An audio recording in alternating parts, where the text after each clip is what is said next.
Hi hello welcome to Shiva studios. వేసవిలో చల్లగా ఉంటుందని పుచ్చకాయ తింటున్నారా? అయితే మీరు ప్రాణాల మీదకు తెచ్చుకుంటున్నట్లే. ఎండ వేడిని తట్టుకోవడానికి మనం ఎంతో ఇష్టంగా తినే ఆ ఎర్రటి పుచ్చకాయ ఇప్పుడు ఏకంగా ప్రాణాలనే తీస్తోంది. మధ్యప్రదేశ్లోని షియోపూర్ జిల్లాలో జరిగిన ఈ ఘోరం ప్రతి ఒక్కరిని ఉలిక్కి పడేలా చేసింది. మార్కెట్ నుంచి ఓ కుటుంబం ఎంతో ఇష్టంగా పుచ్చకాయ తెచ్చుకుంది. తండ్రి కొడుకులు కలిసి దాన్ని తిన్నారు. కానీ అది తిన్న కొద్దిసేపటికే ఇద్దరి కడుపులో విపరీతమైన నొప్పి, నాన్ స్టాప్ గా వాంతులు, విరేచనాలు. వెంటనే ఆసుపత్రికి పరిగెత్తారు.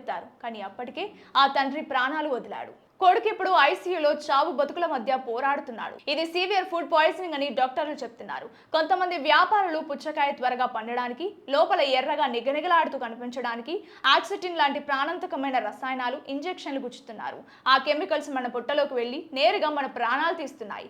మార్కెట్లో ముందే కట్ చేసి గంటల తరబడి ఓపెన్ గా ఉంచిన పుచ్చకాయ ముక్కలు అస్సలు కొనకండి. పుచ్చకాయ కోసినప్పుడు లోపల విపరీతమైన డార్క్ ఎరుపు రంగు ఉండి గింజలు మాత్రం తెల్లగా ఉంటే దానికి 100% కెమికల్ ఇంజెక్షన్ ఇచ్చారని అర్థం. ఈ వేసవిలో ఏ పండు తిన్నా కాస్త జాగ్రత్తగా ఉండండి. ఏదైనా తేడా అనిపిస్తే వెంటనే డాక్టర్ని సంప్రదించండి. ఈ వీడియోను అందరికీ షేర్ చేయండి.